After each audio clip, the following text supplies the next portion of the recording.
What up, my guys? Welcome to another show, man. It's NBA Talk with Jay. We got to get the song. We got to get the show started off right with the song. Get the vibes going. Get the energy going. Then bring that energy towards the plays and hope it translates over there on the court. We have our guys, Marco D'Angelo with us, aka Marco in Vegas, and Tony Mejia with us, aka Mejia Dinero. Man, I like that name, my guy. What's up with you, Marco? Everything cool with you, my brother? Yeah, and after that intro, there's no guessing which guy's the old guy in the crew, huh? Nah, you good, Marco. You good, man. What's up with you, Tony? Everything cool with you, my brother? Everything's good. Hit a 5% play on the over last night, so we love those.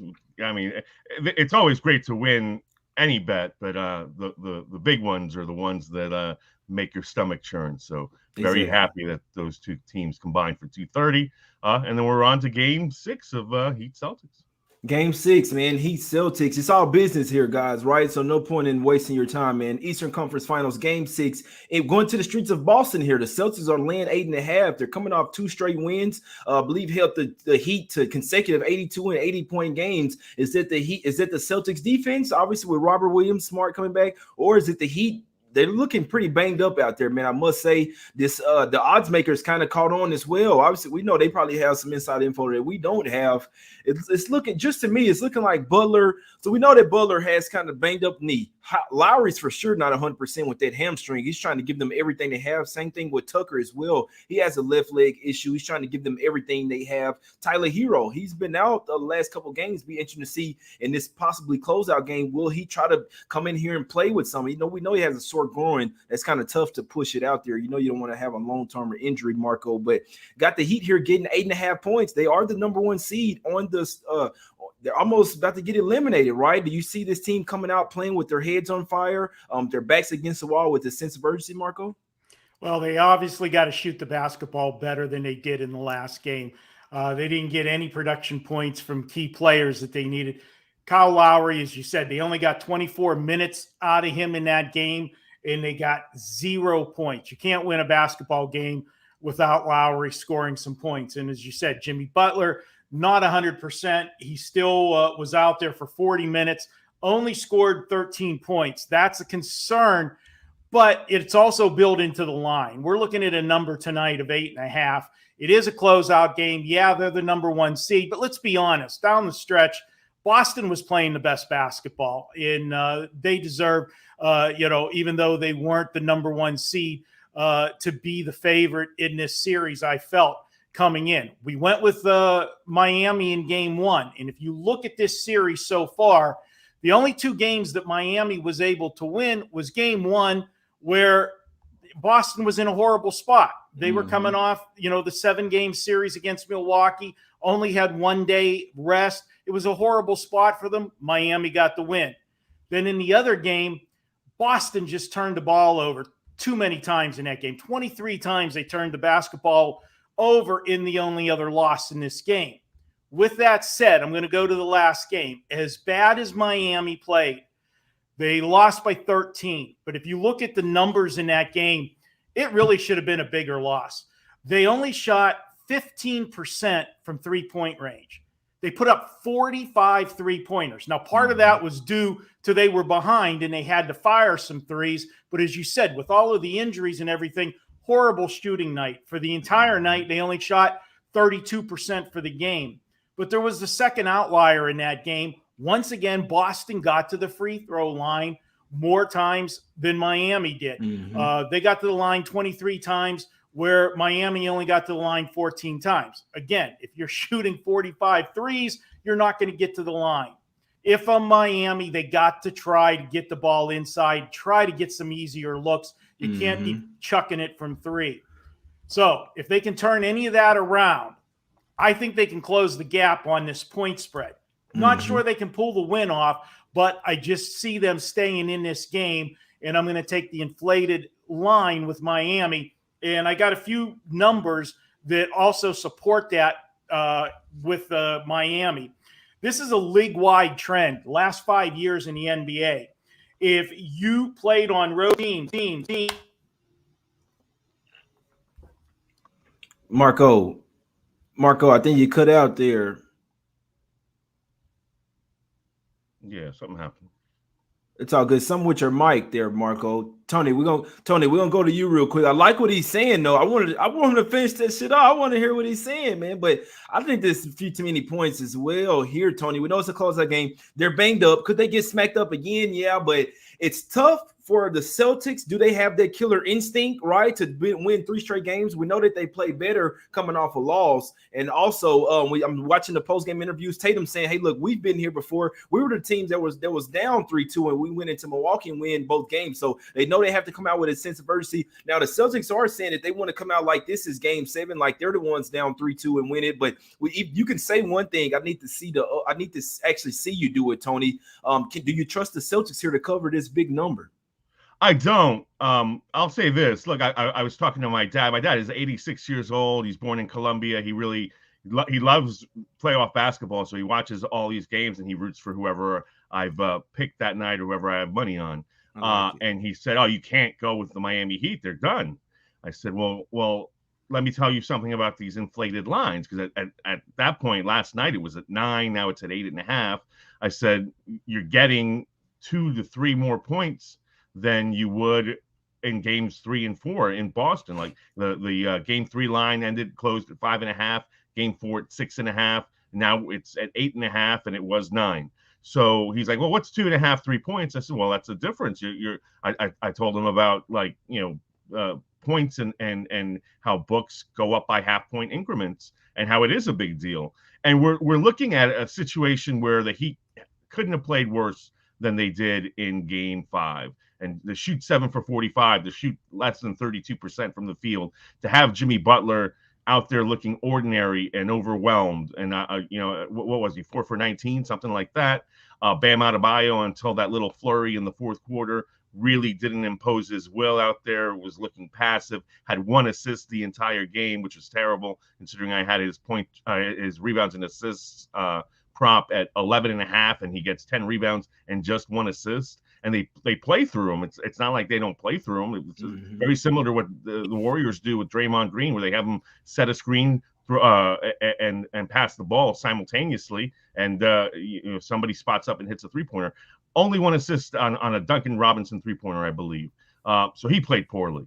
And then you had Kyle Lowry, who was an offer, and Max Strus, who has been terrible since game 1 and came into this series in 2 games against Boston in the regular season, averaging 20 and 5. Like, all of it's been a collective no-show from a team that has proven time and again during the regular season and during the first 2 rounds of this postseason that they can win despite missing parts, and that they really are the sum of what they collectively are, instead of just guys like having Jimmy Butler go plus for 40 and then everybody else is playing their role. No, this is a team that collectively plays together. They collectively defend together, and they collectively win together. And we haven't seen that against Boston. Now, has Boston taken their heart? Has Boston made them quit? At times we've seen that. But the Celtics. Oh, Tony. Now, Tony, it's all good, man. In that. No, you back, Tony. Yeah, you back.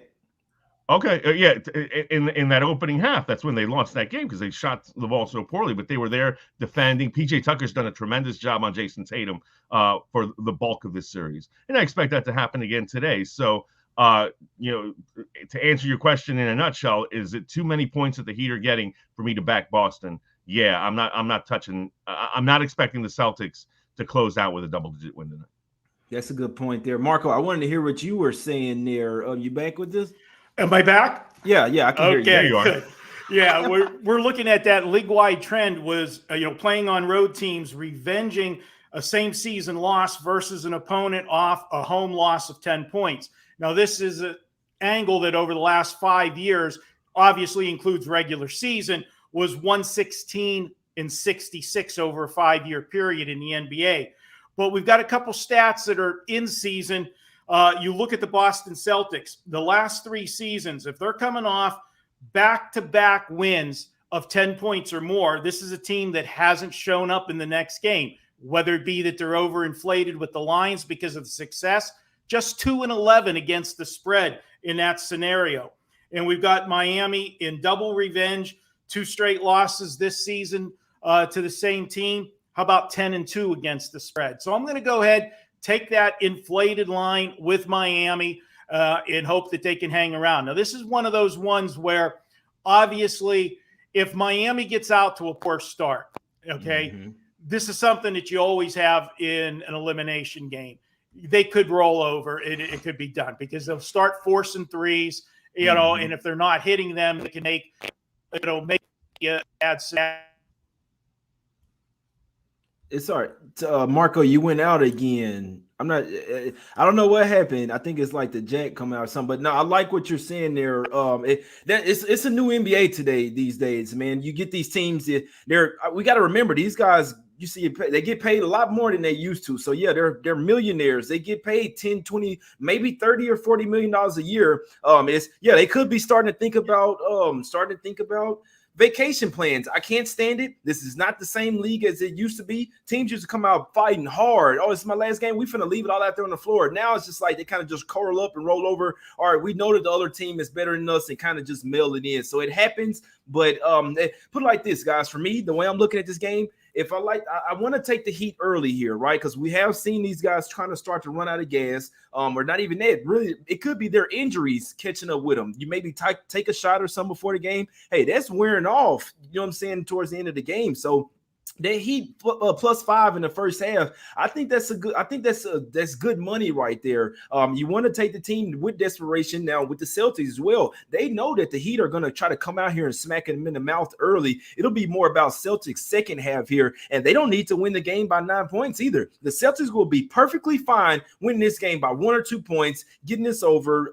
Because I do think that they'll win this game tonight. I'm not laying 8.5 with the Celtics. It's really tough to especially blow a team out 3 straight times in the playoffs. And the Heat, they're still the number 1 seed. Another thing, media-wise, I don't like the fact that we're already talking about Celtics versus Warriors, right? Now, obviously, they're likely going to win the series. They're a better team. I have the Celtics to win this series. I just don't like it. Like, we got to hope that the Celtics aren't seeing that, right? Because you can't just put them there already. The series is not over. It's the first of 4 games. The Heat, they're still the number 1 seed, man. They've been here before, gotten to the finals. I'll go back to this. Celtics still kind of have a rookie head coach. You see what I'm saying? So that Heat +5 in the first half, that's the way I'd be looking, guys. So, and I wouldn't be surprised they keep this game close as well, full game. We know that there's not a game scheduled this weekend, guys. So I'm just saying, I'm not saying that he can win, but I'd be looking at taking the points, guys. There's nothing official for me on this game. I could see either thing happening, but if I'm making a play in this game, it's Heat first half +5. I think that's the right side in this game. I wouldn't talk you off Heat as well, full game +8.5. I think they keep this game close at worst. Probably lose the game, but they are the type of team that's going to go out firing. And you look at their bench as well. The bench is actually slightly better. So obviously their starters aren't doing well. But you got guys like Oladipo, Martin coming off the bench. I think they got to go to year 7 because they don't have a backup big off the bench, man. You see what I'm saying? And Bam Adebayo, you want to look at his points prop today. He knows that Jimmy's hurt, Kyle Lowry's hurt. He's going to have to be the aggressor. Is he scared of Rob Williams? He may be, but he's going to be a little bit more aggressive today. I'd lean Heat first half +5. I'd like that one a little bit more than the full game, but I lean Heat full game as well, +8.5. Marco, anything else on this game, my brother? Yeah, I like you put that out there. Just a little hint, little conspiracy theory for possibly a game on Sunday. NBA can't have no game on Sunday, can they? It definitely will hype the crowd up. Game 7, Tony, right? We'll see what happens, man. Nothing's guaranteed, but I don't like how people are just literally pinning, like not even penciling, pinning the Celtics in, and it's not over now. You see what I'm saying? It's not over until it's over. So, Tony, I could see the Celtics getting done tonight, but I think 8.5 is too much. I'm sorry. Yeah, brother. Like 1, 2, 3 Cancun does not apply to the Miami Heat. not from what we've seen this season. It just doesn't. Like, this is a team that'll battle. I like what Eric Spoelstra said. The message in the locker room was, let's do something special. Let's bring it back here. Let's go win in Boston. Let's go soak in that atmosphere. First quarter of game 3, they took it to the Celtics in a way that Boston did not expect to, 38-19, 39-19 after a quarter. And then they held on for what was the closest margin of victory in this series so far, which is 6 points. Everything else has been a double-digit blowout. You need Jimmy Butler to show up. It's all good, man. We're having some little He hasn't technical been difficulties today. You back, Tony? I'm out. You're not hearing me well? Nah, it's all good. Nah, just a little lag. It's all good, man. That mean that maybe this series is lagging and it may be the series may be lagging and maybe not going to be over as quick as people think. But like I always say, guys, anything can happen. Just the way that I like capping these games, especially in the playoffs, when you come off a team that's coming off 2 blowout losses, basically 80 and 82 points. They are 7-1 against the spread. Last 8 games falling a double-digit loss at the house. So it's heat or nothing for me in this one, guys. I hadn't even placed it the full game plus 8.5, but I do lean that way. I don't think it'll be necessarily easy from the Celtics. Marco also makes a good point. When teams kind of get down, if they're not hitting shots, that's the thing about the Heat as well. When they haven't been making shots, then they don't play defense. So that's all they're talking about. Eric Spoelstra and Butler in the post-game interviews, when they're not making shots, then they kind of translate on defense as well. They got to come and play defense regardless of what's happening on offense. But if they can make some shots early in this game, they should cover the first half. If not, they'll get blown out the water, my guys. But let's talk about some shirts real quick, man. It was only one game today. We deep dive into it. Jay and Shark shirts, man. They $15 off. That's the only shirt that's 15 off, and you get a free pair of shades. So that's basically 2 promos with that shirt. Also have Smack City shirts, Us Against the Bookies shirts, and Let's Get Some Cash, my guys. Really saying ever, it's Us Against the Bookies, and let's get some cash. We will win today. That's the next shirt. We will win. But let's talk about some picks here, man. Obviously, Tony has packages up at over there at wagertalk.com. Marco as well. Tony, what you liking on tonight's card? Any leans on the total or side? And what you got going there at Wager Talk, my brother? Yeah, I've got a 5% up at Wager Talk for tonight's game. And I'm going to go back to Bam Adebayo because he's got to show up. He's the healthiest of the Heat's catalyst. You know, Jimmy Butler's dealing with the knee issue. We know that. Kyle Lowry does not look like himself. Clearly still lagging with the hamstring issue. If I'm Eric Spoelstra and Kyle Lowry doesn't have it shooting the ball early, I'm going to Gabe Vincent and Victor Oladipo far quicker than sticking with Lowry as he did in Game 5. Adebayo's got to be the catalyst. The most impressive performance that Miami has put together in this series was Game 3, winning in Boston. Adebayo went for 31, 10, and 6. He's had two assist games and 2 1-assist games. They got to play through him. He's got to hit cutters. He's got to find ways to get guys open on the perimeter with his screening and passing them the ball. So I think he will top 2 assists. I think he will get 10 rebounds. I'm going over whatever it should be 11.5 again on the rebounds and assists because I'm not necessarily sure that he has a big scoring game. Robert Williams and Al Horford have done such a nice job of bottling him up, but I do think his rebounds and assists he'll get there this time. That's my. That's a good point there, Tony. I like the looks there. Marco, you want to break us off with that promo code as well and let them know first if you're liking any leans on the total tonight or side, Marco, and let them know the promo code and what you have going over there at Wager Talk. Yeah, as far as tonight's game go, I'm going full game Miami. And as far as the total goes, I lean to the under, but I always worry about, a closeout game, if they just never stop fouling. If they're anywhere remotely close, at the end of the game, they're going to just keep fouling and you can get that cheap over. But all of the numbers say under in this one. As far as promo, we got a special going at Wager Talk this week. You can get the Memorial Day weekend, 3-day all access for just $49. That's any capper. Pick your capper. A lot of guys on fire. I'm having a great week, guys. I'm 8-1 this week. With my plays. We've been the number 1 baseball handicapper the last 2 years, so you can check that out. I got a big 4% up tonight, and good luck to everybody. Enjoy the game, and hopefully we do have a Game 7 on Sunday. Yeah, I couldn't talk you off that, Marco, because why wouldn't we want to? There's no games right now until June 2nd. You see what I'm saying? So if the Celtics do end tonight, you won't have any NBA until June 2nd. I don't know. I'm not sure how I feel about that. So we'll see if this is big for the Celtics guys to see if they have that killer instinct, right? They've been in this position before, up 3-2, and they have lost before, so they will give them added motivation. I believe it was a couple years back. They were up 3-2, and they obviously lost. They lost the series, so they're not going to lose this one, but still need to see that killer instinct to come out here and do it, especially early in the game. That's what I want to see. So even if they were to cover a full game, I still see this the Heat coming out here in this first half, covering that +5, laying it all out there on the floor. You got to shoot better. If they don't cover the first half, you better believe they're getting smacked. So we'll see what happens. If I had one top play today, it would be Heat first half +5. Nothing official for me, but I'm still trying to cash, my guys. Marco liking the Heat full game. Tony Mejia liking the Bam Adebayo rebounds and assists over 11.5. Could not talk you off that as well, man. Let's go undefeated one time for the one time. Let's get some cash, guys. Us against the bookies. We're trying to cash every single day. That's my guy, Tony Mejia. Go follow him on Twitter right now at Mejia Dinero, and also go check him out at WagerTalk.com, as well as Marco D'Angelo at Marco in Vegas on Twitter. 3-day, $49, the Memorial Day pass, man. Y'all go check us out at wagertalk.com. Always trying to get some cash. We back whenever there's another NBA game. Maybe June 2nd, could be Sunday. You never know, man. Regardless, there's an NBA game. We're back. We're doing some WNBA as well, NFL, all that good stuff, guys. We out. Hit the like button, subscribe. We appreciate you for tuning in. We out.